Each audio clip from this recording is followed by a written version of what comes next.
Olá, estamos começando mais um Wibixcast, nova temporada. E já começando com um convidado para lá de especial, ele que já esteve com a gente na primeira temporada, se eu não me engano, no episódio 3. Fabrício Tota, meu amigo e sócio Pedro Alexandre também com a gente, dividindo aqui as perguntas. E é um episódio muito especial, que não só marca o início da nova temporada do Wibixcast, mas também a gente tem muita coisa para comemorar, né? Porque a gente está vivendo um ano aqui que não é só de halving. Se você estava pensando que esse ano é importante por causa do halving do Bitcoin, não, eu estou aqui para dizer que há 4 anos também nós éramos listados no mercado Bitcoin. Foi nossa primeira listagem numa bolsa brasileira e numa exchange de expressão na época, que já era grande naquela época, hoje está maior ainda, mas foi uma coisa que marcou muito a nossa história. Também comemora-se 4 anos desse acontecimento. Então a gente tem duas coisas para comemorar. Tomara que junto com de 4 em 4 anos a gente também faça como o halving, né? Dê um salto aí também. Tem que fazer um halving na Wibix. Criar um halving da Wibix também, né? A gente pode fazer o halving da Wibix no mercado Bitcoin, né? Mas falando no mercado Bitcoin, não era uma das maiores, ela era a maior da América Latina. Ela era a maior, não sei. Ela é a maior da América sim, Latina. Somos a maior da América Latina. Acho que a gente tá vivendo um momento muito bacana, né, cara, no mercado. 4 anos depois, muita coisa sendo depurada, né, cara? Então, acho que, passar por esses 4 anos, por esse invernão aí que rolou também em 2022. Tem que ter muita resiliência, né? Pois é, cara. Então, acho que tem sido uma história legal, acho que muita coisa, acho que é um bom refresh aí de 4 anos. Obrigado pelo convite, estou habituê já aqui. Eles fazem a segunda temporada, me chamam de novo. Pô. Obrigado, e um abrindo prazer. a segunda temporada, né? Que é mais legal, já fica marcante assim. E aproveitando que a gente está com o Fabrício e falando também bastante da nossa história, estando no mercado Bitcoin há 4 anos, eu me lembro que na época a exchange ela era muito restrita, vocês tinham ali, era uma corretora que só trabalhava ali com as blue chips, né? Ethereum, Ripple e tal. A gente listava, na época, acho que a gente só listava 5 ativos, cara. Só tinham 5, eu Tinham lembro. 5 maiores do mercado. Era só os Era blue Bitcoin, chips. Ether, nem tão blue chip assim, cara, porque a gente listava Bitcoin Cash, Litecoin, que não são essas coisas, mas enfim. Mas Na época, tem todo um contexto, né? Sim. Mas era Bitcoin, Ether, Ripple. XRP, exato, Ripple, Bitcoin Cash e Litecoin. E eu não sei para quem está nos ouvindo, quem sabe disso, mas nós fomos o primeiro utility token listado lá. Exato. Exatamente, a gente fez um pacotinho com 3, né? Era o Wibix, USDC, stablecoin, né? E Chilis. E Chilis. Né? Foram as Né? 3 que a gente inteirou, viraram 8 ali, mas foram 3 projetos que a gente selecionou, né, cara? A gente escolheu listar esses projetos que a gente entendia que fazia sentido ali, essa abertura, né? Foi um processo da gente começar a olhar mais pro mundo exterior, né, Sim. cara? A gente, até em retrospecto, foi uma decisão super acertada a gente ter sido muito conservador até então. Por quê? A onda anterior de coisas novas a serem listadas teria sido na época dos ICOs, lá em 2017. E muita gente desapareceu, Cara, tinha né? um monte de bobagem lá. É verdade. E cá entre nós, talvez a Exchange nem tivesse estrutura para fazer a curadoria de tudo naquela época, Sim. em 2017, né? Foi um momento de rápida expansão ali do mercado cripto, né? A gente se beneficiou muito, cresceu muito nesse ano de 2017, que permitiu que a gente se estruturasse para, a partir de 2018, virar uma página e ser um outro tipo de empresa, né? Muito melhor estruturada, né? Com processo, com áreas responsáveis. 2017, cara, com o que se cresceu ali, o Bitcoin multiplicou por 20. Não tinha nem cara. tempo, né, na realidade, né? Vocês dava. crescerem em número de funcionários, eu lembro que é mais 20, mais 30, mais Era uma 50. loucura. Então, assim, se a gente tivesse se aventurado e falar, pô, vamos olhar ICO também, a chance de fazer bobagem era muito grande. Era grande. Né? Mas ali, a partir de 2019, principalmente, que a gente começa a ter mais atenção e falar, cara, não dá para ficar restrito a isso, né? Então surgiu essa ideia listagens de novos ativos, surgiu tokenização nessa época também, nessa época que a gente concebeu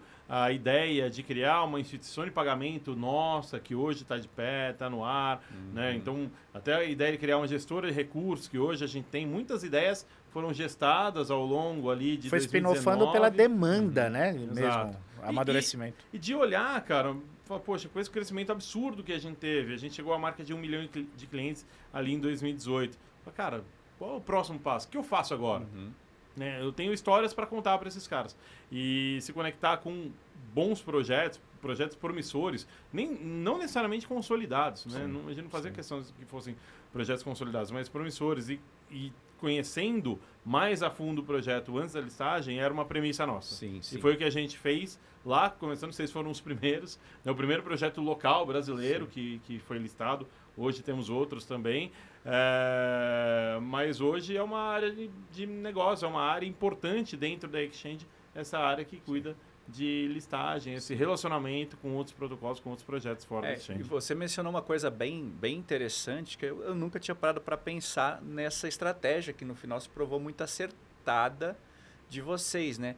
Porque eu lembro que naquela época as exchanges elas tinham um afã muito grande de ter produto. Tinha que ter muitos tokens. Muito token. 200, 300, 400 tokens listados. E vocês não, era aquela coisa mais tipo, não, a gente tem esses 5. Mas esses 5 a gente garante que funciona. Mas deixa eu fazer uma aspas aqui, curiosidade para vocês aí.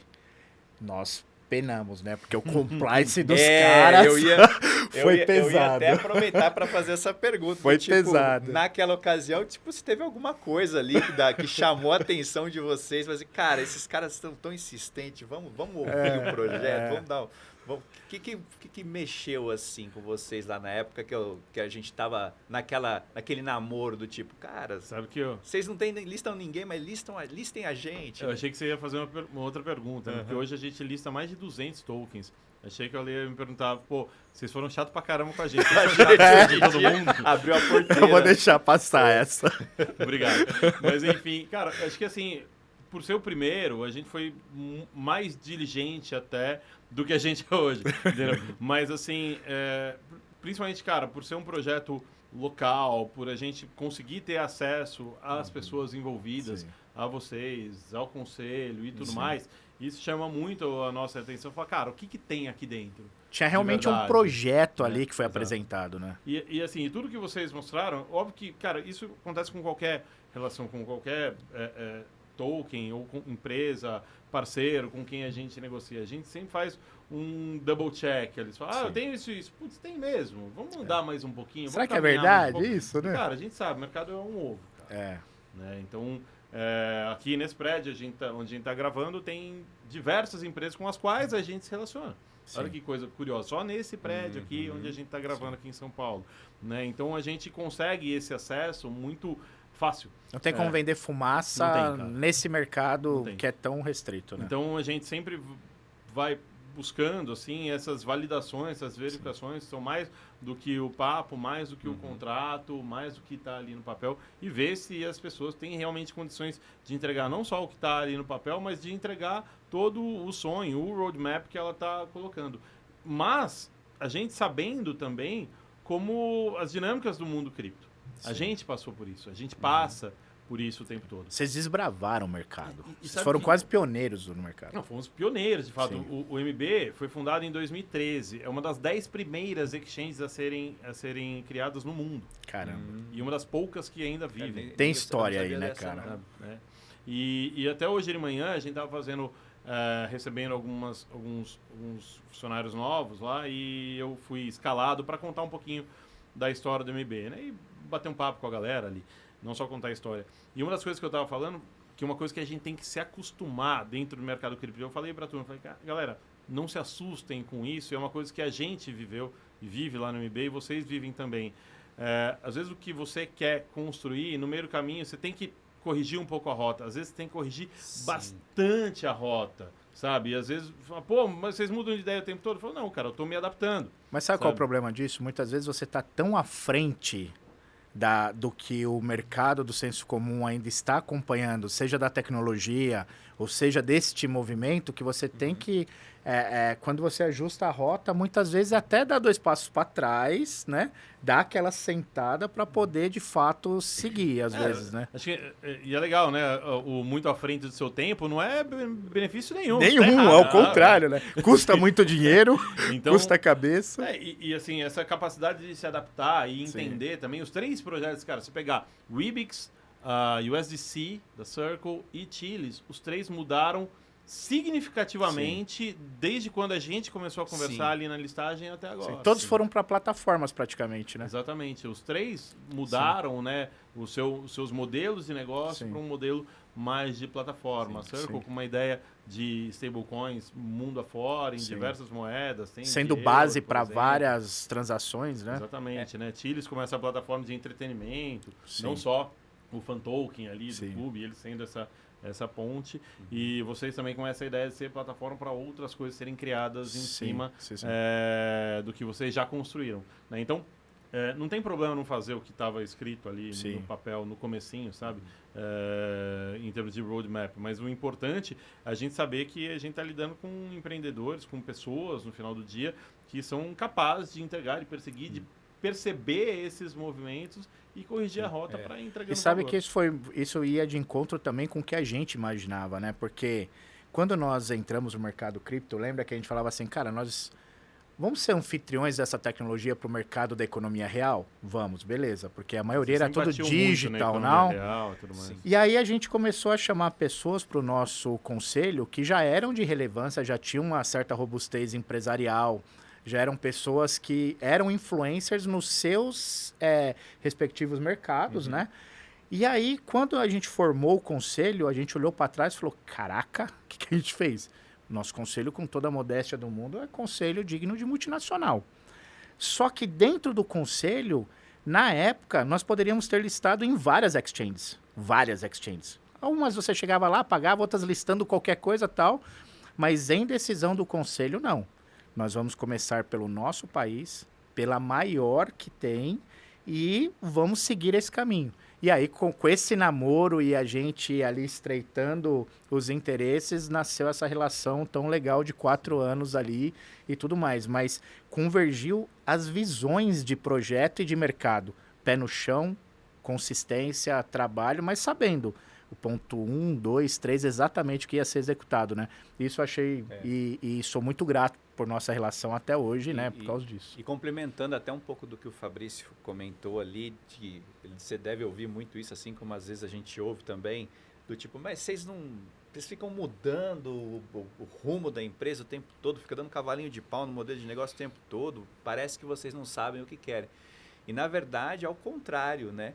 Porque se a gente parar para pensar, a gente fica reformulando e ajustando o modelo de negócio, mas ele nunca sai da sua premissa. Nunca sai do core dele. Nunca sai do core dele. Não. No fim das contas, é basicamente ainda a mesma coisa do começo, só que você vai entendendo com o passar do tempo como é que o mercado lida com tudo aquilo e você vai ajustando, você vai otimizando e vai ajustando, mas mantendo a origem. E a própria Wibix passou muito por isso no tempo, ao longo do tempo, e hoje a gente está muito satisfeito, muito contente de ver que parece que agora é o caminho que precisava. É uma evolução, né? Se tornar ali uma coisa mais plataforma e menos ali um produto de utilidade. Eu acho que ao longo do tempo você vai entendendo o que você faz, na verdade. Não é que você vai mudando, você vai entendendo realmente qual é a sua vocação enquanto companhia. O MB ele surge como uma exchange de cripto. Uma intermediadora. Para comprar, mas lá era um lugar para comprar e vender Bitcoin. Era isso, cara. É isso. Depois tem Litecoin. Legal, beleza. Então é cripto, não é só Bitcoin. Sim. Então daí tem Bitcoin Cash. Beleza, não muda muita coisa. E assim vai indo. Chega um determinado momento, a gente percebeu e falou, pô, peraí, o que eu sou bom em fazer? Em fazer essa conexão, esse elo, essa facilitação da conexão do mundo off-chain, vamos chamar assim, com o mundo on-chain. A gente tornou mais simples a resposta à pergunta como comprar bitcoins. Essa foi a nossa resposta lá em 2013, né? 11 anos atrás. Lá, como eu compro bitcoin? baixa uma carteira, estuda, pensa, faz backup, blá, blá, blá, blá. Uma ladainha desse tamanho, assim, que você desanima no mês. Fala, tá bom, Você não é queria pra mim. saber disso, né? Exato. A gente respondi essa pergunta de uma forma bastante simples. Se cadastra na plataforma, Sim. manda uma TED, não tinha Pix na hora, né? Uhum. Na época, manda um Sim. DOC ou TED, o dinheiro cai lá, você compra, fim. Mas era coisas que as pessoas sabiam como fazer de Exato. forma fácil, né? Ah, pô, Vocês eram um vai- facilitador ali. Aí tô jogando no meu campo. Sim. Entendi tudo que você me falou, já ajudou Sim. bastante, né, cara? Quando você percebe que é isso que você faz, fala, pô, eu facilito a conexão das pessoas com produtos de investimento mais complexos, com iniciativas que rodam em blockchain. Hoje, cara, a gente distribui, além de criptoativos ali por meio da exchange, ativos tokenizados, né, participação em startups, sabe? Coisas que estão um pouquinho fora, assim, do radar, que não são necessariamente criptomoedas, mas são ativos mais complexos de você ter essa relação, que se você fosse sozinho você não conseguiria. Difícil. Né? Então a gente vai, é isso que eu sei fazer. Sempre foi, na verdade. É a mesma coisa, É a mesma na realidade. coisa, né? Vai mudando que você vai percebendo o que você é bom em fazer e daí você vai adaptando seu modelo de Hoje, negócio por a isso. exemplo, eu vejo que vocês são referência na tokenização de alguns ativos e tudo mais. Vocês são referência em estruturar certos ativos que são alternativos, por exemplo, coisa que se você pensasse alguns anos atrás, você começava a falar sobre isso, todo mundo, bem, por onde começo? E vocês, de novo, acho que foi uma reinvenção aí, né? Era a mesma coisa, estava tudo dentro de casa, vocês só organizaram de uma forma mais simples para quem quiser comprar uma participação de consórcio, eu tenho. Exato. De uma dívida eu tenho, ou de uma startup eu tenho. Mas antes, para você entrar numa participação de startup, ou era através de fundo, ou você tinha que fazer um mini curso de investidor. É complicado, cara. A gente, esse lance da participação em startups, que a gente tem a MB Startups, que da mesma forma que você compra Bitcoin, o Ibix ou qualquer outro ativo, você pode comprar uma participação em startup também lá na plataforma. É um mundo, cara, que é muito difícil. Mas o mais importante, né? Não é que é só que você pode comprar.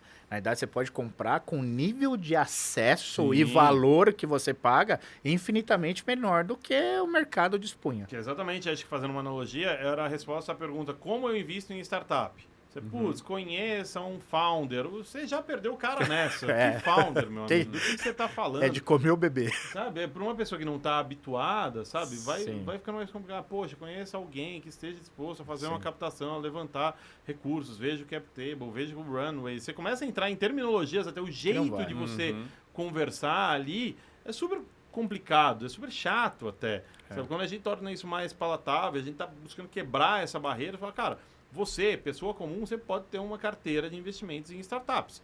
E eu quero ser o caminho, né, para te proporcionar uma diversidade de oportunidades aqui, que você possa construir realmente um portfólio que algumas vão dar errado. Sim. E é normal. Para quem investe em startups, fala, essa aqui deu errado, marquei a zero, fim, acabou, não vale mais nada. Essa aqui, eu saí mais ou menos no preço que eu entrei, essa aqui deu um dinheirinho, essa aqui eu explodi.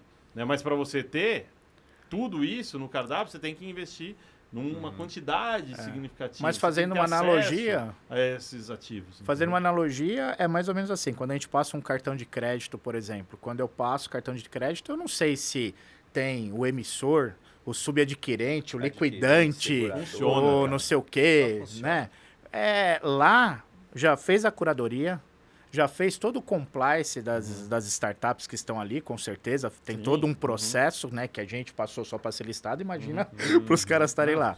Tem todo um processo, no final sai uma fração que é um token que a pessoa compra a quantidade que quer. Enfim, simples acabou, assim. Né? Daí a resposta é a mesma, manda o Pix. O cara não quer saber se é o founder, qual que é a tese, qual, né? Isso já foi feito. Cara, gosta ou não gosta da empresa, entendeu? Isso. É um segmento que eu tenho interesse, não é um segmento que eu tenho interesse. Acho o business promissor, não acho, enfim. Daí é uma escolha individual, assim como as pessoas escolhem. Mas facilitou qualquer outra muito, coisa que né? elas vão investir, facilita muito. Ouvindo a gente aqui, no final das contas, tudo se resume a gente estar sempre trabalhando para tornar para o maior número de pessoas possíveis um acesso simplificado a uma gama de novos produtos e serviços que a tecnologia traz, né? A gente só, no fundo do que a gente é simplificador. A gente Facilitador da coisa toda. Quer entender disso? A gente facilita. Quer usar aquilo? A gente estuda e acha um jeito de facilitar. Hoje o mercado Bitcoin, ele não só respondeu a pergunta de como eu faço para comprar o meu Bitcoin, que antes parecia que você tinha que cursar Harvard e depois voltar, né? Mas hoje você também deu acesso a como que eu compro participação de startup, como que eu tokenizo algo, enfim, várias coisas. A gente é a mesma coisa. Nós aprendemos aqui que a gente tinha um sistema de altíssima tecnologia. Altíssima tecnologia. Então, nós íamos para grandes empresas e quando a gente terminava todo o pitch e mostrava a solução, geralmente para CEOs ou alta diretoria ou até os donos, né, dessas grandes corporações, cara, saía de lá todo mundo maravilhado. Falava assim, nossa, é a solução que eu preciso. E aí a gente saía todo contente, falava, poxa, fechamos mais um negócio, que legal e tal. Virava as costas, entrava na prioridade 1535. Por quê? A parte operacional não entendia como que era aquilo. E nós fazendo isso várias vezes, e cada vez em mercados mais robustos, a gente entendeu que tinha que pivotar. Porque senão a gente ia fechar a empresa. Não adianta ser uma solução do caralho, que todo mundo gosta e tal, só que efetivamente não se usa.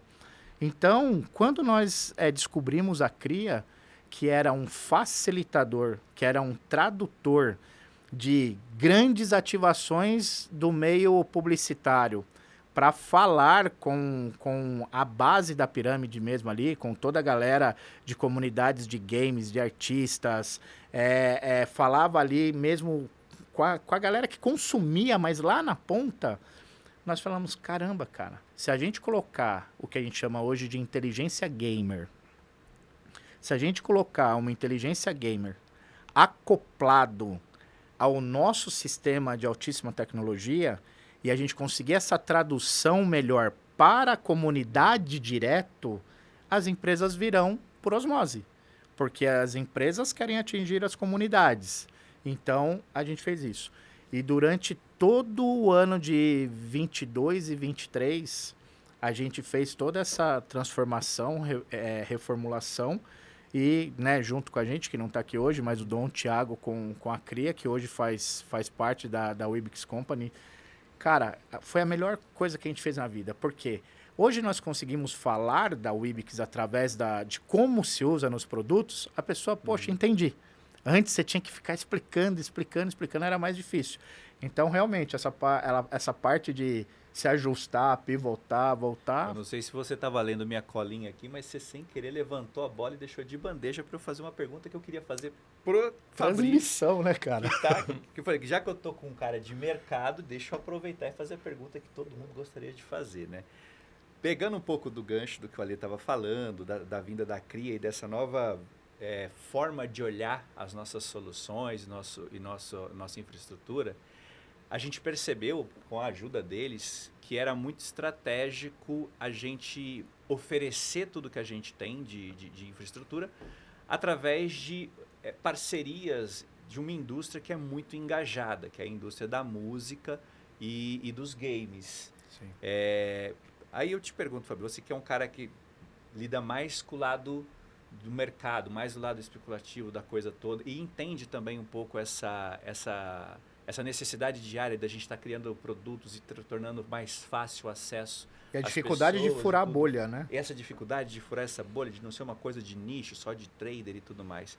Como é que você enxerga essa mudança estratégica que a Wibix fez de estar de olho agora em começar a sua tomada de mercado através da música, da indústria da música e da indústria dos games? Acho que essa ideia de furar a bolha ela é importante, né, cara? Acho que a tecnologia ou um produto, que é uma infraestrutura, eu acho que a gente só pode considerá-lo bem sucedido quando as pessoas que estão usando nem sabem que estão usando. Elas não percebem, né? Que é só um veículo, é só uma forma, um facilitador para você chegar em um outro objetivo. Pouco importa se é um token, se usa blockchain, se está na Ethereum. Ela não vai nem saber disso, não né? Importa, não importa. Se as pessoas estiverem utilizando para uma finalidade, um propósito específico, acho que daí você está no caminho certo, né? Então, quando você busca algumas indústrias, né, e citando essas duas de vocês, né, a música e os games, Acho que é um pouco do que a gente enxerga como tese, quando você olha tokenização, utilização de redes distribuídas, fala, onde eu consigo utilizar isso aqui? Cara, é quase óbvio, assim, a gente chega rapidamente, a gente chega em música, a gente chega em games, mais rápido ainda.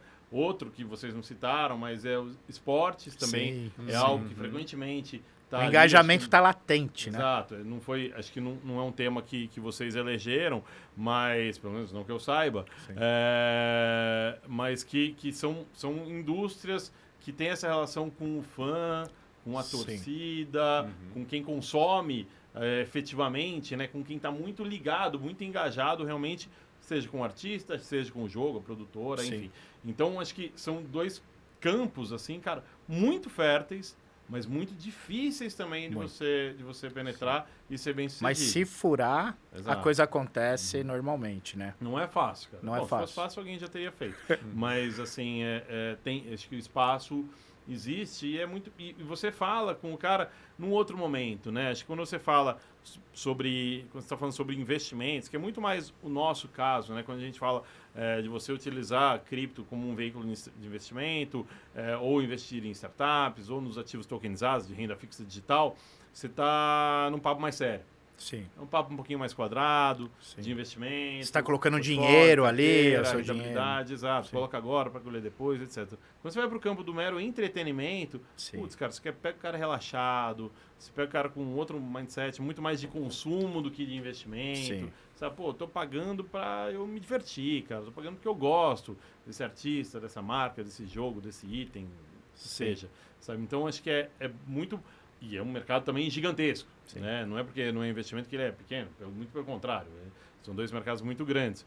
Então, eu acho boas escolhas, né? Muito desafiadoras, mas muito promissoras e que tem mudado muito rápido também, né? Se você pegar só na música, como é a relação desses caras, né, dos artistas, como eles surgem, como os artistas surgem hoje em dia, né, a relação dos artistas com as gravadoras já é completamente diferente, essa conexão direta com os fãs, facilitado num primeiro momento por redes sociais, né, como eles se conectam, que não é só no momento, não é só show, cara. Não é Pelo só contrário, ali, né? Show talvez seja só uma expressão que existe, é um momento. Ali, né? É um momento, mas assim, esse cara ele tá falando com o sujeito todo dia via social media e via streaming. Cara. Então, você sabe que hoje a nossa tese é exatamente essa, né? É uma extensão da conexão.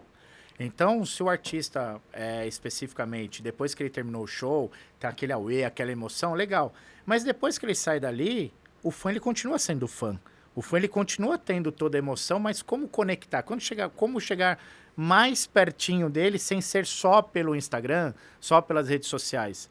Então, a nossa ideia é que a gente crie ecossistemas onde o fã tenha o senso de pertencimento não só pela emoção, mas também faça parte dos benefícios envolvidos do ecossistema do artista. Então, às vezes, um artista ele é patrocinado por uma marca, a marca ela quer chegar naquela base de fãs, beleza.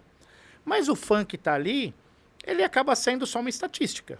Agora, quando o fã ele consegue ter um benefício diretamente da marca e ele consegue usufruir dentro do ecossistema do artista que ele ama, você consegue fazer uma triangulação perfeita. Então, você usa a base de fãs para vender mais, se conectar mais, fazer distribuição de conteúdos e tudo mais, você recebe um token. O que você faz com esse token? Você compra mais experiências, você compra mais ingressos, você compra uma série de coisas da vida real do fã, né? Mas você fez também um papel com a marca. Então, acho que essa triangulação fã, marca e artista é muito legal, porque senão fica muito unilateral, né? Esse senso de pertencimento não só da emoção, mas de como que eu consigo mais coisas estando mais perto, acho que é muito importante, né? E acho que falando um pouco sobre como esses caras funcionam, né, hoje em dia, os artistas, cara, a gente consegue, a gente é enganado, assim, com prazer, né, cara? Quando você gosta... A gente gosta, né? Você gosta e tá sendo tudo bem, tá falando que é bom mesmo, né? Porque tá ganhando. Cara, a gente tá tranquilaço quanto a isso, mas esses caras são grandes veículos de comunicação que trazem Sim. muita legitimidade para as marcas se Sim. conectarem, se comunicarem. Sim. Né? E cada um desses, cara, tipo, a gente não percebe tão bem, mas o cara vai lá, fala da marca, o cara tá na propaganda, o cara tem o patrocínio no show, e vai criando isso, vai... Sim. O O fã, subconsciente do fã vai se exato, acostumando com ele vai aquilo, né? derretendo, ele vai, putz, não, nossa, deve ser bom mesmo. Então ele não para e fala, meu, você quer vender um negócio. E até mesmo porque as relações são de prazo mais longo, né? Exato. Se você compara, por exemplo, com, sei lá, futebol, cara, muda muito, os Hoje eu tô patrocínios amando, amanhã eu tô mudam, hoje odiando, né? e a afinidade nem é tão grande. Não é porque tem uma marca de betting na camisa do seu time que você vai falar, essa é a boa, né? Essa eu confio. Cara, beleza, você pode até querer usar, mas talvez no ano que vem você comece a usar outra, porque aquilo, mudou, é. sabe? E com os artistas, os relacionamentos são de prazo mais longo, cara casa ali, deu certo, ele não vai largar nunca. Sim. Ele tem uma Nunca. autoridade maior, né? Exatamente, sabe? Então é diferente, sabe? O jeito que o cara consegue capturar aquilo. A gente tem um slogan hoje que a gente está usando como praticamente o slogan da Moel. Em primeira mão, vocês vão saber aqui qual que é o nosso próximo slogan, né? Novidade. Mas é fidelidade conectada. Hoje não basta só você ter fidelidade. Fidelidade você acaba tendo por algum tipo de benefício que você usa ali pontualmente e tal, coisa que a gente já conhece. Mas eu acho que a Web3, ela te dá um acesso e uma oportunidade de você co-criar com o artista, co-criar com a marca. Ela te dá a oportunidade de você ganhar o ativo para você ter experiência ou para você trocar por dinheiro ou por outros ativos. Então, essa cocriação que a Web3 traz, isso é muito legal. Fazendo aqui uma provocaçãozinha com a Chilis, mas a gente ama vocês, porque a gente copia vocês direto. Vocês só não conseguiram ainda, mas a gente copia vocês. O que a Chilis fez, por exemplo, com os fãs clubes de futebol, aquilo é fenomenal. Aquilo ali é de tirar o chapéu e falar, os caras são foda, os caras sabem o que tá fazendo. A gente vai pelo mesmo caminho, só que não é que nós não citamos o esporte, os fãs, mas foi de propósito. Como a Chilis já tá lá, a gente só copia eles e vai para outro lado, entendeu? Mas a gente ama vocês. Então a gente espera que essas comunidades, elas de fato, elas comecem a usar o nosso token sem saber. É como um cartão, você passou, você não sabe, você só quer saber se aprovou ou não aprovou e tá pago. A mesma coisa vai ser o token. Você vai pagar um restaurante, ou vai pagar um show, ou vai pagar qualquer tipo de entretenimento, você não vai saber que aquilo ali é blockchain, que aquilo ali é uma criptomoeda, é um token e tal. E cada vez mais nós fazemos softwares para que a demanda das empresas elas sejam plugadas de maneira que a base dela, ou a base do artista, ou ali a comunidade, ela não perceba a tecnologia. E é essa furada de bolha que realmente demanda idas e vindas, né? E a gente está falando aqui de de como trazer utilidade para esse processo todo, né? Como é que a gente convida ali o usuário, o fã, o artista, a indústria a se beneficiar dos recursos que envolve essa tecnologia e as aplicações também que não só a gente, mas muitas empresas hoje estão buscando construir com o uso dessa tecnologia. E aí nasce essas classes, né, de ativos que a gente fala pouco delas porque é muito recorrente a gente falar das criptomoedas, né, Bitcoin e tal. Mas a gente tem classes diferentes, a gente tem as criptos, a gente tem os security tokens, que agora estão começando a entrar mais na moda, e os utility tokens.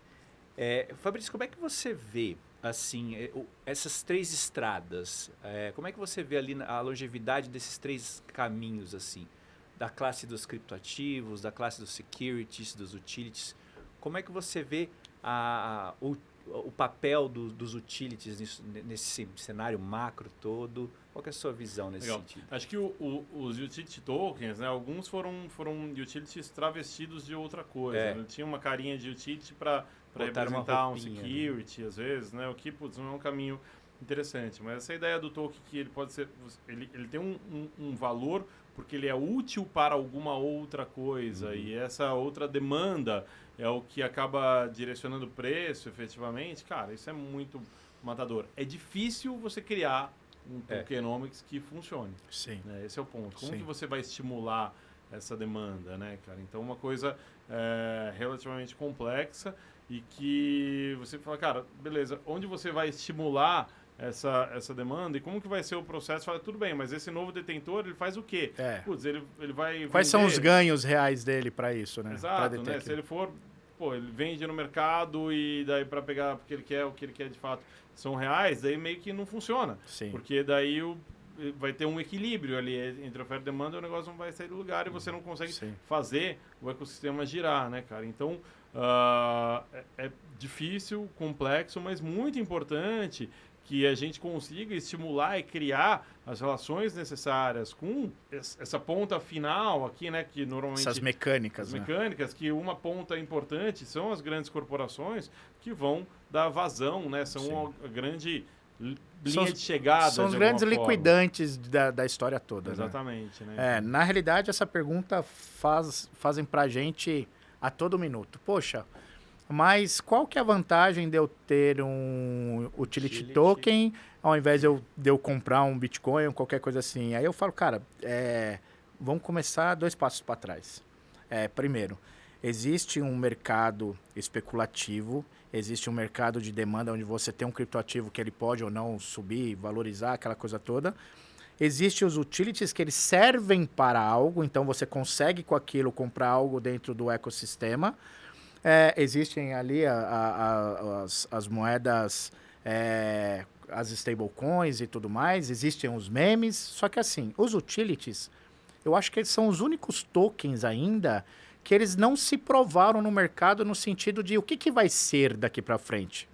Porém, eu acho que nós estamos num momento de mercado, de regulações, de grandes players entrando, de começando a colocar no radar essas tecnologias, que a demanda de compra por empresas tradicionais para uso dentro dos seus ecossistemas, somados à economia secundária ali, ao mercado secundário, eu acho que isso é uma explosão. E eu acho que é daqui que o mercado ainda não sentiu uma recorrência ou uma robustez ainda de algum token com recorrência de compra pelo mercado tradicional, por uso, né, das suas bases e tudo mais, aliado ao mercado secundário que tem ali já um dinheiro que está ali circulante. Porque esse dinheiro que entra recorrentemente, ele sempre é a mais abastecido no mercado secundário.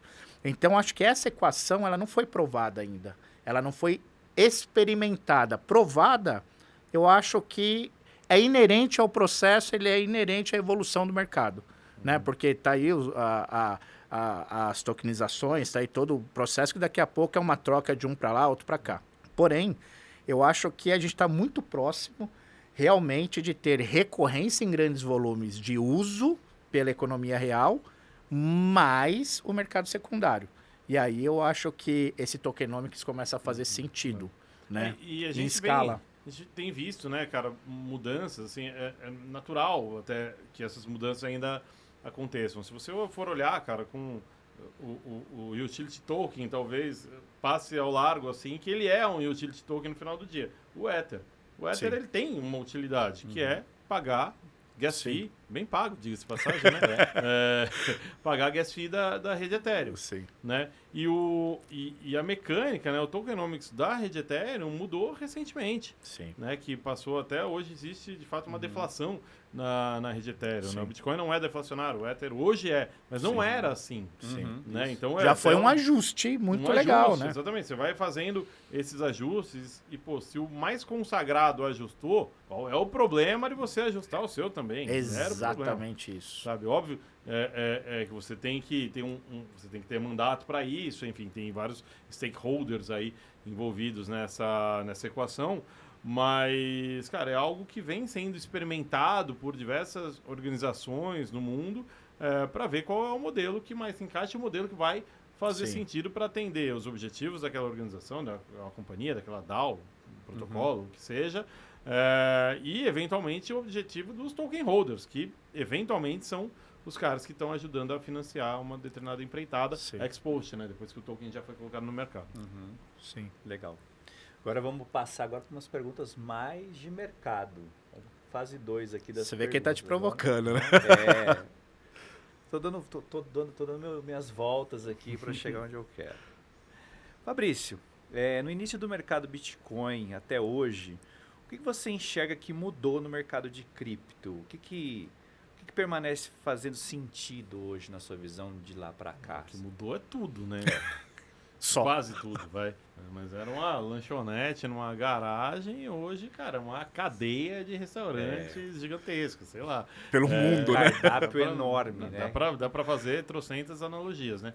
Mas, cara, de 2013, ali que o Bitcoin tinha 4 anos e qualquer coisa, né? Até agora, pô, absurdo que esse mercado evoluiu, né, cara? Imagina que o MB, ele foi fundado pouco depois do primeiro halving. A gente tava falando em halving, né? Caramba. Né? E a gente tá indo pro quarto halving agora. Pra quem não sabe, pessoal, halving é de 4 em 4 anos. Exatamente, né, cara? Então, acho que o que existe tanto de capital financeiro quanto capital intelectual que essa indústria conseguiu atrair, fez com que a gente se desenvolvesse e criasse coisas como Rede Ethereum, Rede Solana, Avalanche, diversos outros protocolos que foram criados e outros serviços em cima desses protocolos, né, e fosse atraindo gradualmente o interesse de fundos de venture capital, fundos de private equity, agora com a criação dos ETFs de Bitcoin lá nos Estados Unidos, o dinheiro institucional de grandes gestores, de grandes fortunas, podendo ter um veículo para entrar especificamente em Bitcoin, mas abrindo uma porteira gigantesca, chamando a atenção da legitimação desse mercado, né? Atraindo o interesse também de reguladores já há algum tempo aqui no Brasil. Que quando o olhar vem, as outras coisas elas se criam, muita coisa né? acontece, muita coisa vai acontecendo, né? Então hoje, por exemplo, para pegar aqui no Brasil, o Banco Central ele foi designado como regulador do mundo cripto, né, aqui no Brasil. Então, fez uma consulta pública no final do ano passado, no começo desse ano. A ideia era se era a CVM ou o Banco Central. Isso, basicamente, mas, assim, né? meio que já foi ao longo do processo que a lei ali estava sendo gestada ali na Câmara, no Senado, ela tinha uma carinha de Banco Central já, né? Ninguém falava, mas assim, quando você lia, você fala, parece Banco Central isso aqui. Né? E até pela característica das duas autarquias, conhecendo um pouquinho de CVM e Banco Central, fazia muito mais sentido, mas dava numa canetada, efetivamente. Né? Falava, o executivo, né? Ou seja, a presidência da República vai falar quem é. Né? Precisava de um dono, efetivamente. Né? A lei, o legislativo não tinha esse poder para designar. Né? Falar, vai sair um decreto aí. E saiu esse decreto e, de fato, vai ser o Banco Central. Né? Então, o Banco Central está cuidando disso, na divisão de regulação dele ali, para ver como que isso vai se adequar aqui no Brasil, como que isso vai acontecer. Então, esse é só um exemplo de um banco central aqui no Brasil que vai ser o responsável por organizar esse mercado. Né? Em outras partes do mundo já existem outras entidades que são as responsáveis por regular a indústria cripto naquele lugar. Né? A CVM, né, aqui no Brasil, a SEC lá nos Estados Unidos, ela continua tendo o seu papel, né? Porque se um ativo cripto, né, ele é um valor mobiliário, né, ele continua os trâmites normais. Continua, né? Ele atrai a regulação da entidade responsável pela regulação de valores mobiliários naquele país, naquela jurisdição, que aqui no nosso caso é a CVM. Então, cara, isso vai caminhando, isso vai sofisticando um pouco o mercado e vai atraindo também novos players. Né? Se você pega dentro aqui no Brasil, né, o mercado financeiro, ele está já tem muita gente atuando, mas tem muita gente que está no aquecimento ali do lado de fora do campo, só esperando, fala, cara, a regulação será assim. Fala, cara, agora eu tenho segurança o suficiente para entrar nesse mercado também, né? A inovação ela não espera, ela fala, cara, tá meio zona cinza, tá tudo bem, tá ótimo para mim, vamos. E você começa a criar, e isso que empurra até o regulador. Ela fala, olha, tem 15 milhões de pessoas que tocam em cripto aqui no Brasil. melhor você fazer alguma coisa, cara. Já é 10% do potencial total, do tamanho do mercado inteiro em potencial, se você considerar que é, sei lá, todo mundo que não é criança, o idoso que já não está mais ativo, vamos dizer assim, ou ainda não está ou não está mais ativo financeiramente como investidor. Fala, cara, já é 10% da população. Faça alguma coisa, né? Então é isso que o Banco Central está fazendo aqui no Brasil. E eu acho que vai ser muito interessante você ver como vai ser essa competição no futuro próximo. Vai ter muito mais gente competindo. Então a gente vai ter que ser mais criativo também. A gente, eu digo, os players nativos em cripto, quem já está nessa estrada há mais tempo, para poder competir bem com os novos entrantes que, sem dúvida alguma, chegarão. Tanto de empresas locais aqui, de outras indústrias, tipicamente de mercado financeiro, quanto dos gringos que vão olhar e falar, cara, agora eu entendo que o Brasil tem um ambiente que eu tenho segurança de entrar. E essa segurança jurídica atrai um capital mais alto. Sem dúvida alguma. Né? É esse capital que todo mundo espera, né? Que enquanto estava ali no mundo cripto só, e com uma certa descentralização, até você não estava fora da lei, mas era visto como fora da lei. Isso é muito ruim. E quando você traz essa certa segurança, pelo menos as regras ficam muito claras, todo esse ambiente de dinheiro pesado, de dinheiro grande, ele entra e aqui começa a se construir muita coisa legal, que aí começa os produtos financeiros, eles começarem essa evolução também, né? Hoje, eu vejo que o mercado Bitcoin, ele criou serviços financeiros que o mercado tradicional falou, mas como é que os caras conseguem fazer isso? Aí é o lance da regulação. Poxa, vocês inovam e vocês vão empurrando a regulação. Olha aqui, ó, olha o que está acontecendo. Eu acho que essas inovações de transformar o mercado financeiro em algo mais acessível, em algo mais fácil e tudo mais, isso é fenomenal. E vocês estão, desde que eu me lembre, há 4 anos, né, e muito antes que eu conhecia vocês são pró-mercado, são pró essa base pé no chão, porque entrou muita coisa no mercado ruim, né? A regulação, cara, no fundo ela protege, em primeiro lugar, o investidor. É isso. Né? Em segundo lugar, o empreendedor. E em terceiro, no final das contas, a própria sociedade. Né? Que você vai evitar que tenha maus atores, né? Tanto de um lado quanto de outro. Né? Então, explorando esse mercado. Você fala, pô, mas não precisa. E o Satoshi, cara, feira livre. Então, não tem...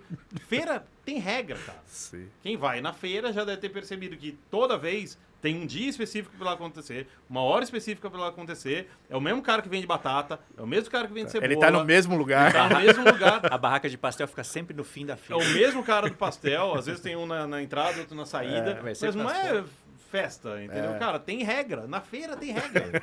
Então você vai mexer, cara, com um volume absurdo de dinheiro circulando dentro do sistema financeiro, com tantos riscos em potencial, em especial lavagem de dinheiro, financiamento de terrorismo, sabe? Cara, isso é muito importante, cara. Não é brincadeira. E se você olhar no outro extremo, de lavagem de dinheiro e até financiamento de terrorismo e tudo mais, tem aqueles novos entrantes que não sabem nada do mercado. E que esses aproveitadores também se aproveitam muito disso, né? Porque entra em volume, aí os caras deitam e enrolam. E quando você tem ali uma certa consistência, tem um padrão, isso fica muito melhor para você acolher esse pessoal, né? Tem que ter um mínimo, assim, de regras, entendeu? Tipo, putz, o que você pode, o que você não pode. O que você pode fazer? Pega o caso da FTX. Pegou o dinheiro da galera e começou a usar para outra coisa. Sim, exatamente. Ah, mas ia voltar, cara, não importa. Aí todo mundo entra no mesmo balaio. Não pode. Cara, o dinheiro do cliente é sagrado, é do cliente. Não é seu. Você não usa para o que você quiser, mas eu juro que eu vou devolver. Cara... Beleza, mas faz sentido. Não pode, né? Sabe? Então, assim, a gente precisa ter um regramento aqui dos pode, não pode, quem são as pessoas que... Da mesma forma que a gente diligenciou vocês, esse processo poderia ter sido muito facilitado. Né? Por exemplo, quando você tem relações entre instituições financeiras, fala, putz, um banco A, banco B, corretora A, corretora B, falando em corretora de valores, pô, quem que é? Tal corretora. Cara, regular, funcionando junto com o Banco Central. Você parte das perguntas da página 10. Exato. Você não tem que perguntar, putz, quem é o cara? A empresa constituída no Brasil, não tá? Quem são os sócios? Tá? Cara, todas essas perguntas já estão respondidas. Sim. Tá em balanço público, auditado, registrado. E só dá segurança para todo mundo. Exatamente. Fica muito mais fácil fazer negócios. Hoje você tem uma insegurança muito grande, é muito mais complexo e, consequentemente, muito caro fazer negócio. Né? E essa insegurança, em grande medida, ela permite que esses maus atores se aproveitem. Entendeu? Você fala, não tem... Dá para fazer por aqui, dá para fazer por ali. Né? As exchanges que estão em Nárnia, não estão em lugar nenhum, estão no Brasil, não estão nos Estados Unidos, não estão na China, não estão em lugar nenhum. Sabe? Então, isso traz muitos problemas, assim, no dia a dia de fazer negócios aqui no Brasil, sabe? Sim. Acho que a gente está dando um passo importante, significativo, para ter um mercado muito mais ágil e com muito mais dinheiro. Cara. A gente, no nosso lado, a gente percebe muito isso. Nós vamos para grandes ecossistemas, às vezes multinacionais, e aí quando você coloca todo o ambiente de tokens, toda essa nova tecnologia, bate imediatamente em segurança jurídica. E aí você tem que ir tateando e mostrando que já tem todo um processo, mas aquilo demora, aquilo leva tempo, né? Então, esse momento que nós estamos, eu acho que é muito importante desse dinheiro institucional, porque aí você já parte como você falou, da pergunta 10. Você já não precisa mais que explicar a tecnologia, nem o Bitcoin, nem todo esse ecossistema que roda esse dinheiro. Já é um mercado que existe, ele tem ali suas normas, né, suas regulações, e fica muito mais fácil. Institucionalizar a coisa parece um papo meio careta, né? Tipo, galera que é mais fundamentalista, mais anarquista, fala, pô, vocês são uns bandos de chato que não tem de nada. Mas não adianta. Se você quer uma coisa funcionando de forma robusta, estruturada, institucional, tem que ter esse arcabouço regulatório, tem que ter regra no jogo. O Velho Oeste é muito legal, mas só Cara, ele é legal médio também, cinema, porque ele vai ficar restrito a um nicho muito pequenininho. Exatamente. Putz, cara, o pessoal outro dia tava criticando o Drex lá do Banco Central, enfim, a CBDC. Ah, porque o Satoshi, o Bitcoin não quer isso. Cara, usa o Bitcoin do jeito que você quiser, meu amigo. Você não precisa ter conta em banco, se você quiser. Mas os outros 95% da população vai ter que usar. Cara. A gente tem dados, cara, que a gente conhece no MB desde sempre. Você pode depositar e sacar cripto. Sim. Lógico, com limites pré-estabelecidos lá, tal, mas você pode, cara. O dinheiro é seu, você saca quando você quiser, a hora que você quiser, para onde você quiser, não tem problema nenhum. E a entrada também. Não tem problema nenhum. Cara, o número de pessoas que interage, de fato, que efetivamente faz a utilização disso, é muito pequeno. Sim. Comparado com o todo, que quer ter acesso, mas não vai usar todas as ferramentas, não vai explorar todo o potencial. Sim. O cara só quer ter exposição ao preço, eventualmente. Né, cara? Só, pô, vocês têm a base de token holders de Wibix, que você consegue lá olhar on-chain e falar, tem tantas carteiras que tem. O que eu permito que vocês tenham de token holders também, que não interagem diretamente, é uma quantidade muito significativa, muito grande. Então, o cara só quero comprar, cara. Mas pode usar. Eu falei, não quero, só quero comprar. Quer deixar, isso. Deixa quieto ali. Não sei nem mexer com isso. Não sei nem mexer, não quero. Tenho medo. Às vezes o pessoal fala, o caminho é educação, você tem que ensinar o cara. Mas, cara, eu faço uma analogia bem boba. Mas sabe, você quer correr uma maratona? Se alguém perguntasse pra mim, eu falo, eu quero, cara. Então você tem que seguir essa planilha aqui por 6 meses e vai correr uma maratona. Que eu falei, não. Você me perguntou se eu quero treinar para correr uma maratona. Eu quero correr. Quero correr, fechar em menos de 4 horas, animal, brilhei. Eu não quero fazer o percurso completo. Se eu tivesse um jeito de só correr para ter o prazer, beleza. Você quer ter educação sobre cripto? Você quer saber sobre isso? Quero. Você quer aprender e percorrer esse caminho gigantesco aqui? Não quero. Beleza. Então tudo bem. Você quer só ter exposição ativa? Já funciona para a maior parte das pessoas. Mas você sabe que essa sua fala, ela vem muito de encontro ao nosso negócio quando nas 2 últimas feiras de tecnologia, por exemplo, só se fala de Web3, tokenização, inteligência artificial, hiperpersonalização do fã da empresa e tal. Então, tudo isso tem a ver com geração Z, com geração alfa. Por quê?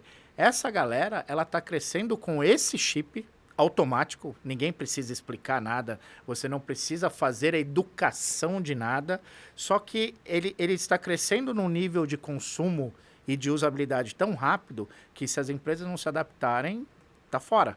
Então, esse chip é muito complicado. Você quer correr a maratona? Quero. Mas você não vai querer treinar e tudo mais. Então, acho que esses softwares que facilitam todas as coisas, tem empresas como a MB que dá esse acesso para todo tipo. É o cara que usa, é o cara que só quer ter ali e ser exposto ao preço, isso é muito legal, né? Esses atalhos, eles são importantes, entendeu? É que, no fundo, né, muita gente vem perseguindo isso de diversas formas distintas, né, cara? Eu sou um pouco mais antigo, talvez vocês se lembrem, talvez não, né, da revolução que foi o Windows, quando existia só o DOS. Nossa. Sabe? Tipo, pô, cara, você tinha que fazer tudo via linha de comando. De repente vem um negócio que você tem um dispositivo chamado mouse, você clica nas coisas, as coisas acontecem. Você fala, uau! Você não precisava mais aprender. Você não precisava fazer um curso na SOS computador. Você simplesmente saía fazendo. Você ia mexendo Você e ia pegar do nossa, jeito. se eu clicar aqui, se eu clicar ali, tal. As coisas são muito mais simples, sabe? Então, quando você tem essas grandes mudanças, que é o que um monte de gente busca, cara, fala, cara, como é que eu vou fazer isso de um modo mais intuitivo, mais simples, com menos passos, mais barato, com menos intermediários. Sabe? Se você vai sempre tentando melhorar, no final das contas, a experiência do usuário, né? A gente fala em UX bastante, mas que no final das contas ela envolve muitas coisas, né, cara? Não só uma tela, né? É muito restrito. São só aqueles botõezinhos, né? Não, é muito restrito pensar nisso. Eu acho muito louco que quando a galera fala de inovação, fala de tecnologia, todo mundo pensa tipo um arcabouço absurdo de coisas e às vezes é só um modo, né? É só um modo de se fazer uma coisa ou outra. E se você cria muita tecnologia para tirar muita essa terceirização do meio, a galera também, opa, que é isso, né? Você fica muito à frente, é aquele lance, você tem que voltar e ir mais devagar. Uma coisa que me chama a atenção, então, que à medida que vai evoluindo também, vai se tornando mais fácil de utilizar e as pessoas vão começando a ganhar um pouco mais de entendimento. Só que eu percebo que assim, também no campo de criptos e tudo mais, está sendo tão rápido quanto todas as outras inovações. A gente está vendo muita coisa acontecendo. Principalmente a discussão muito em evidência, principalmente esse ano, porque a gente fala muito de halving, a gente fala muito da ETF, o Brasil está andando aí rápido com regulamentação e tudo. Então o assunto é muito quente. E eu percebo que quando o assunto fica muito quente, o tema fica muito quente, também abre espaço, abre brecha para também aparecer muito golpe, muito scam. Eu vejo um crescimento também disso, igual era lá em 2017, que era uma festa do Caju também. Que conselho você daria hoje, Fabrício, para a pessoa conseguir saber diferenciar ali de tudo que está pipocando hoje, saber identificar o que faz sentido, o que é possivelmente só um golpe ali para tirar dinheiro do cara? Que caminho que você acha que o cara deveria seguir? Alguns meses eu escrevi um artigo até sobre isso, né? Que você tem, sei lá, cara, dá para criar um modelo. Eu não tentei criar ali no artigo, mas eu dei mais ou menos as linhas. Você tem cerca de 15 características que estão associadas a golpes. Uhum. Você não precisa ter todas. Se tiver uma delas. Uma sozinha, talvez também não explique. 3 ou 4 ou 5, cara, 5 pode cravar que é golpe. Uhum. Cara, são diversos. Por exemplo, retorno muito rápido e certeiro. Ou garantia. Retorno garantido. Você fala, pô, retorno garantido é golpe. Pô, peraí, a coisa mais segura, pelo menos em tese, mas vai, nas finanças clássicas, a coisa mais segura que tem é título público, né? Que tem retorno garantido. Você fala, pô, título público é golpe? Não é golpe, né? Então você fala, pô, então não dá pra falar retorno garantido é golpe. Né? Ele isolado não dá para fazer isso. Né? Ou pressa. Cara, tem que ser agora, senão não vai dar, senão você vai perder a oportunidade, etc e tal. Pô, caraca, meu, isso é outro indício. Sempre. Não, tem algumas oportunidades, realmente, são de momentos. Vai comprar uma casa, o corretor fala, cara, tem uma casa, o cara baixou, ele quer vender agora. Fala, pô, vou pensar, amanhã você vai ver, pô, já vendeu. São oportunidades de mercado. Era uma oportunidade que estava ali, estava disponível, mas você... demorou, só tinha uma daquela, perdeu, que pena, né? Então, assim, mas você vai juntando esses elementos, ou um método que eu não posso te contar exatamente qual mas ele é muito... foi um gênio que desenvolveu, que eu também não posso te apresentar esse gênio. A empresa também não sei aonde que fica, mas ela tá fora do país. Exato, sabe? Vai juntando um monte de coisas, você fala, cara, não é possível. Sim. Sabe? Então, assim, mas algumas regrinhas, cara, se é esmola demais, tem que desconfiar. É isso que eu ia falar. Quando a esmola é demais... Retorno absurdo, muito grande. O que é absurdo? Às vezes as pessoas não têm noção, cara. Se você perguntar para a maior parte, se a gente descer na rua, perguntar para pessoas normais, a gente tá aqui na Faria Lima, então talvez até a chance de encontrar alguém no mercado é grande. Mas vai para qualquer lugar, assim, vai no metrô e sai perguntando, cara, se eu te falar que tem um investimento que paga 10% ao mês, o que você acha? cara fala, acho que pode ser interessante. Né? E é garantido. Pô, acho que Mas existe. não vê o que, o Você quão acha que absurdo existe ou é, não? né? Você fala, acho que existe. Cara, não existe nada. Chega a ser um absurdo, Nada né, que cara? paga 10% ao mês garantido. As pessoas não têm muito essa noção. Então, assim, compare, pergunte para as outras pessoas, vejam a reputação dessa pessoa, dessa empresa, dessa companhia, desse grupo de pessoas que está te ofertando aquilo. Entendeu? E muitas vezes, como elas se pintam, pô, uma coisa super nova e inovadora, é por isso que você não conhece. Sabe? Eu tô te oferecendo, eu tenho acesso. E tá Eu muito vou te relacionado ao oferecer prazo isso. também, né? Exato, né? Que é a pressa. É. Sabe? Você fala, cara, Tipo, tem você que ser consegue agora. retorno em 1 mês, 2 meses, 3 meses. Falta de liquidez, você coloca dinheiro. Mas quando eu tiro, fala, não, você tem que deixar lá tanto tempo. Né? E, de novo, só a falta de liquidez é um motivo? Não, investimento em startup é investimento em longo prazo. Se eu quiser vender mês que vem, fala, cara, não rola. Sim. Você vai ou se rolar, você vai perder muito dinheiro.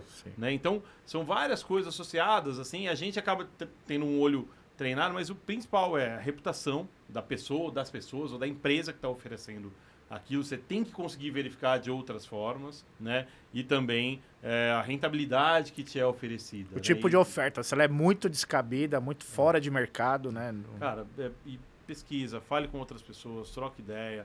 Né? Também é outra coisa que o pessoal faz. Fala, cara, mas essa oferta é só para você.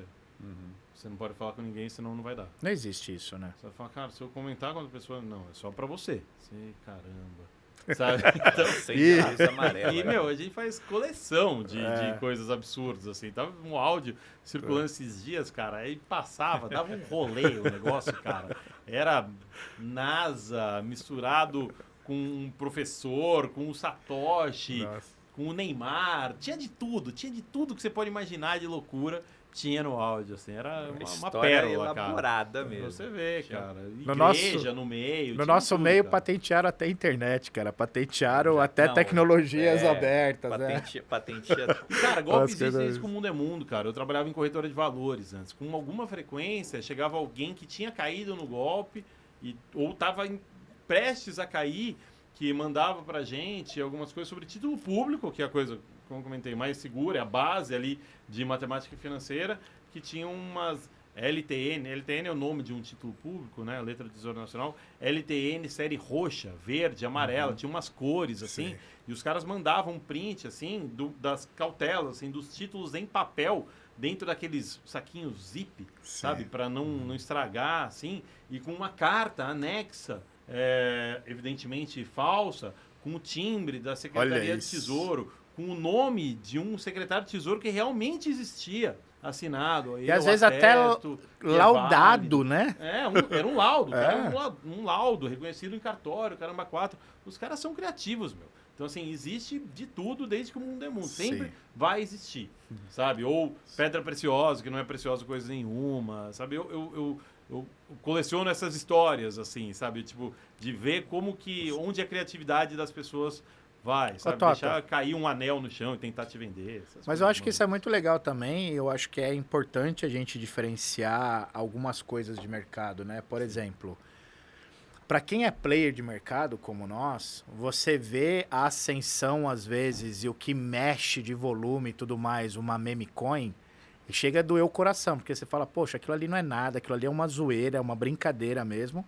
Mas tá tudo bem, o mercado é assim, desde que a pessoa ela tenha ciência disso, né? Também, né? Do tipo, eu sou não, mimicônio, desde que ela sou uma piada, hein, gente? Você quer comprar? Tudo bem, beleza. Porque o mercado é isso, certo? Cara, mas é uma meme coin, velho. Tipo, cara, o que é isso? Uma meme coin, pra que serve? Pra nada. Nada. E tá tudo bem. Algumas no meio do caminho tem tanta grana que, pô, peraí, vamos tentar fazer uma coisa aqui. Mas num primeiro momento, ela não serve pra nada. É isso, mas é um meme. Eu só quis fazer esse paralelo porque eu acho que é muito importante também, né? Porque as meme coins já são assim, olha, não sirvo pra nada. Porém, essas meme coins, elas estão dando um acesso muito grande de entrantes e tateando, né, cripto, tateando exchanges, tateando esse mercado, que às vezes não daria. É claro que muitas vezes, mais pela ganância ali do enriquecimento rápido, daquela porrada, mas entrando consciente, sabendo que aquilo existe, é o jogo, é o nome do jogo, né? Você tem que estar consciente que você está num bingo. Exato. Ali, né? Não, literalmente cara, falando. Não é pecado nenhum. Você quer ficar rico rápido? Pô, todo mundo quer. Lógico. Não quero. Prefiro devagar. Mentira. que talvez não dê, ou talvez seja improvável que você consiga. Ah, meme coin que subiu 170.000%. Beleza, subiu para um nadinha assim, nem tinha liquidez, beleza. É mais clickbait para você ler a notícia ali do portal que tá dando essa notícia. Né, cara? Mas ela é honesta, a meme coin. Mas Ela tudo bem, né? Nada, você tá sabendo daquilo, né? Ela só te promete que ela é uma meme coin. Que é legal pra entrega, cacete, né? No final das brincar contas. aqui, Né? Cara, e tem várias meme coins que a gente listou no MB. A gente, num primeiro momento, a gente era meio contra, assim, a gente relutou bastante. E um momento a gente falou, cara, tudo bem, mas vamos fazer uma comunicação muito clara sobre isso. O que é isso? Uma meme coin. Sim. Pra que serve? Cara, Tá nada. não é nada a princípio. Não tenho muita certeza, não, mas não tem muito sentido. E, cara, a má notícia é negociado pra caramba. A galera quer. É popular, Entendeu? né? Mas assim, não tem nenhuma promessa ali, cara. Acho que isso eu acho importante pra caramba. Mas aí só ficando uma dica aqui, já que eu levantei essa bola, meme coins é aquela coisa, é um bingo. Pode subir, estourar, como pode desaparecer da noite pro dia, tá tudo certo. Essa é a promessa delas, mas tá tudo bem. Mas o mercado é legal pra cacete. Não vai reclamar depois que o Fabrício comprou a meme Não, coin. mas tem uma coisa legal das meme coins, cara, que tá rolando. Elas explorem tanto em volume de transação que elas acabam validando algumas blockchains e sendo uma grande POC. Sim. Um grande piloto. Pra ver uma comunidade real. Né? Cara, um fluxo muito grande de interação naquela blockchain. Sim. Então, acaba que ela possibilita que sejam feitos testes de carga em produção. Olha só. Que não seriam possíveis se fosse uma coisa séria, entendeu? Sim. Isso é muito legal no mercado. Wagner, Opa. a gente... Eu acho que esse papo agora serve muito para nós, esse nosso novo momento, né? A gente espera muito no mercado Bitcoin a gente reafirmar esse nosso momento, reafirmar essa evolução nossa como plataforma e talvez as pessoas não saibam todos os nossos softwares e esse ano de 2024 é um ano muito importante para nós, que saíram os testes, validações e tudo mais, e agora a gente está indo realmente para a economia, a gente está indo a mercado, né, consolidando ali nossos softwares. E a gente conta muito com a parceria do mercado Bitcoin, como sempre contou, e vocês estão sempre aqui com a gente e tal. E esse é um mercado muito importante para a gente, é um momento muito importante para a gente. Sim, a gente tem muito orgulho sempre de dizer, né? E a gente impressiona muito mundo afora quando a gente conversa aí em outros países sobre o que a gente faz aqui. Todo mundo sempre fala a mesma coisa. Cara, como é que pode vocês terem feito tudo isso lá no Brasil? Tipo, e a gente aqui, primeiro mundo, não chega nem risca a superfície do que vocês já estão fazendo lá e já tornando real. Então é muito, muito gratificante isso tudo. E era uma das coisas que a gente falava lá no começo, né? Quando a gente foi listado no mercado Bitcoin, era um desejo muito grande ter a Wibix listada numa bolsa contra o par BRL, real brasileiro, né? Porque não tinha isso naquela época, porque não tinha muitas exchanges brasileiras. Então você tinha que ser listado contra par dólar, Bitcoin e tudo mais. A gente falou, cara, mas não, a gente é uma moeda de usabilidade brasileira. A gente quer que o nosso público brasileiro também use isso e, cara, ele não vai querer trocar isso por o SDT, o SDC, Ethereum, ele vai querer trocar por reais e botar o dinheiro na conta do banco. Então, essa parceria com o mercado Bitcoin, ela ajuda muito desde o início a manter ali a nossa tese de ser uma coisa que nasceu no Brasil, floresceu no Brasil e depois desse ponto que ela ganha essa escala, essa validação, aí ela vai para o mundo, mas ela vai originária daqui. Isso é muito como legal. A gente captando, né, cara? A gente conversava um pouquinho antes, o MB fez 2 rodadas de levantando capital, né, com investidores. Uma no mercado local, né, com 2 fundos locais, e a segunda com fundos gringos, né, fundos internacionais. Essa validação local foi muito importante, né, cara? A gente falava com fundos estrangeiros no começo. A primeira pergunta era, por que você não capta local antes? Então essa validação é muito importante. importante. É Né? muito E importante. o nosso mercado é muito grande, não é?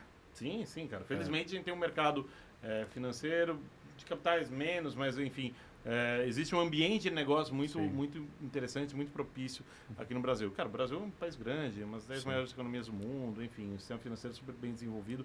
Então dá. Dá para fazer muito negócio aqui. Tem E um baita laboratório de inovação, né? Sim, super. Aqui. Imagina, cara, que o Brasil é um país muito grande, de fato, né, cara?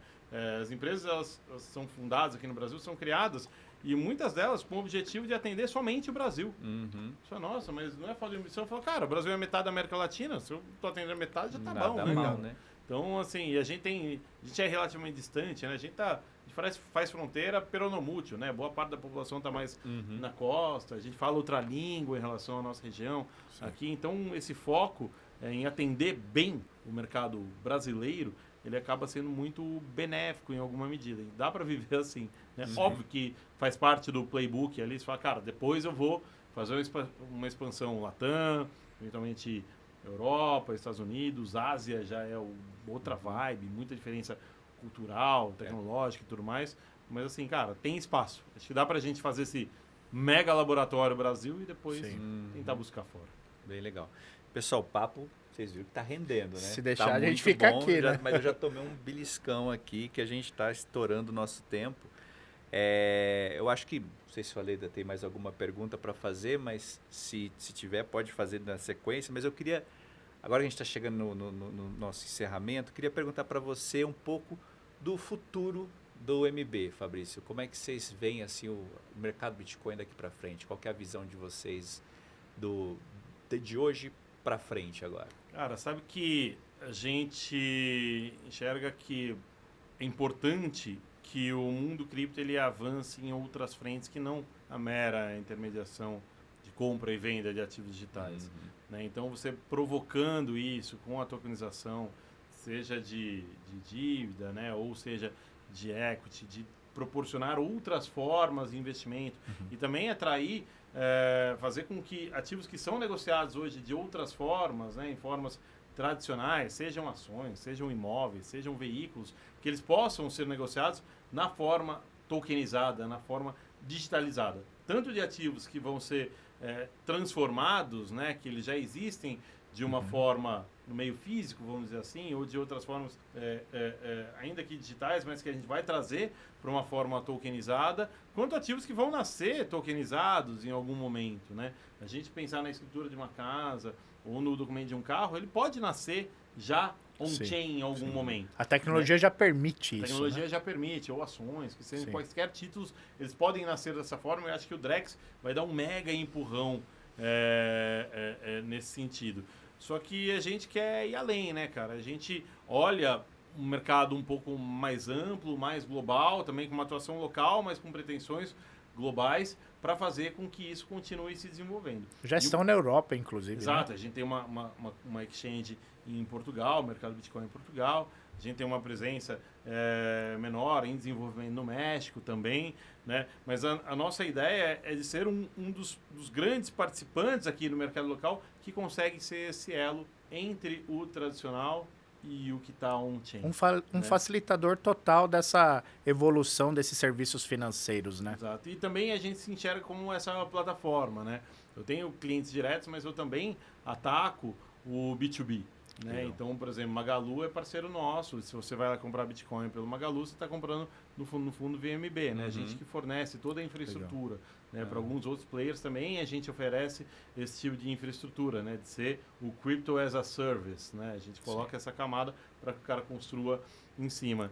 Então é dessa forma que a gente imagina, cara, que em 5 anos a penetração do mundo cripto vai ser muito maior do que ela é hoje. Né? Então a gente está preparado já para isso, para ser esse grande ofertante de soluções com o que já existe hoje, mas muito de olho no que ainda está sendo desenvolvido. Né, cara? Que acho que isso é importante. Enquanto a gente está conversando aqui, né, tem muitos protocolos, muitos serviços sendo desenvolvidos, sendo criados, sendo evoluídos e que a gente vai poder beber da fonte deles daqui a pouquinho. Sim. Né? Então, imagina, cara, acho que o grande exemplo acho que é a rede Ethereum, né? O que ela tem entregue, como ela tem se transformado ao longo do tempo, como ela foi criada e vem se desenvolvendo e tem um roadmap a ser entregue, que vem sendo entregue e que a gente não seria capaz de contratar se a gente fosse uma empresa. Exatamente. Sabe? Do jeito que ela é hoje, que traz muita robustez e muitas possibilidades. Então, essa ideia de você estar numa companhia inserida num contexto local e poder olhar o que está sendo desenvolvido fora e trazer né, e criar. Vocês criaram a solução de vocês com base no que outros construíram. Sim. E que eles nem imaginavam que vocês existiriam e que seriam capazes de criar algo em cima ali. Acho que isso é muito potente, isso é muito poderoso. Acho que essa é a grande virtude, talvez, do mercado cripto, cara. De você sempre tem a palavra, né? Essa componibilidade, de você conseguir construir em cima do que o outro já construiu. Isso é o core da inovação, né? Exato. Fazer as inovação coisas em de cripto modo isso, cara. diferente, né? Acho que você indo construindo em cima. Então, cara, e a gente tem algumas expectativas, principalmente relacionadas a essa regulação, que não é a regulação em si que vai dar o impulso, mas ela vai dar mais clareza para que muita gente tenha mais segurança, né? Tanto de novos empreendedores, quanto de investidores, clientes, parceiros que vão olhar e falar, cara, agora eu entendi. Vai beneficiar vocês, cara, também. Com certeza. Para falar, meu, mas como funciona isso? Você fala, não, cara, ó, o Banco Central faz isso. O meu parceiro, ele é regulado pelo Banco Central. Sim. Ou eventualmente você, se tiver um papel, não sei exatamente como vai ser isso. Mas a gente vê que isso vai trazer um novo momento pro mercado aqui no Brasil. As conversas elas vão ficar muito mais de negócios e de business agora e não furando aquela barreira, o paradigma, né, da tecnologia ainda. Agora falaremos mais de business. É um né? mercado que, para quem está de fora, acha que ele já é um mercado grande e consolidado, mas a gente não viu nem o começo ainda. É isso aí. Quando vier toda essa regulamentação. Cara, a gente vive isso 24/7. A gente fala em cripto e blockchain o tempo todo, enfim, dentro das nossas companhias, com os parceiros, com o cliente, com o fornecedor e tudo mais. Você sai da bolha um pouquinho, você vai conversar num outro grupo profissional mesmo, assim. Cara, Você vê que não é nada, né? não é um assunto. Ninguém tem a mais remota ideia do que está E acontecendo. você falou tudo. Acho que o Drex vai acelerar muito essa conversa, né? Então, isso já está acontecendo, né? Essa conversa já acontece dentro dos bancos. Sim. Né? Só a Drex falou, não, é o Zé lá que cuida, eu conheço ele, eu jogo bola Mas já com tem ele alguém. toda quinta. Não sei direito, mas tem alguém. É. Tem um time, sabe? Várias empresas, das empresas que mais contratam em cripto, não são empresas cripto, já são bancos. Sim. Que tem áreas de 5, 10, 20, 70 pessoas. Sim. Já dedicadas, né? Dedicadas especificamente a ativos digitais. Sim. Sabe? Então, cara, tá ficando mais fácil Sim. nesse sentido. Mas ainda tem chão, cara, para furar a bolha. Não, a gente vai ver muitas cenas dos próximos capítulos ainda e vão ser emocionantes. E seremos player disso. Seremos Estamos aqui. Né? atores desse filme, né? Exatamente. Protagonistas, exatamente. Estamos aqui. Pessoal, tivemos aqui Fabrício Tota, diretor de novos negócios da Mercado Bitcoin. Papo muito legal, a hora voou. Queria ficar mais uma meia hora aqui batendo um papo, que está muito gostoso. Mas estamos chegando ao nosso final. A volta, temporada 2 do Ibix Cash. Obrigado demais, Fabrício, por Valeu, eu que ter agradeço, pessoal. Obrigadão vindo pelo aqui, convite aí. bater esse papo com a gente, abrir de novo com chave de ouro a temporada 2 do Ibix Cash. Obrigado, Ale, meu sócio, aqui por dividir a cadeira comigo, fazendo as perguntas aqui para o Fabrício. E não deixe de nos seguir nas redes sociais, não deixe de curtir o nosso conteúdo e estar sempre com a gente aí, dando esse apoio e fazendo parte dessa história nossa tão bacana, que é estar inserido nesse mercado fascinante, que é o mercado de tecnologia, blockchain e Web3, né? É isso. Obrigado, pessoal. Obrigado, Fabrício. E, pessoal, muita coisa vai rolar nesses próximos Webcast. Fiquem ligados. Um beijão E a se todos. quiserem comprar o Ibix, procure o Fabrício na Mercado Bitcoin. Procura me ver direto, vai lá, não precisa nem de mim. Só se cadastrar, Só se mandar o cadastrar Pix lá. e boa. Manda bala. Valeu, pessoal. Valeu, pessoal. Obrigado.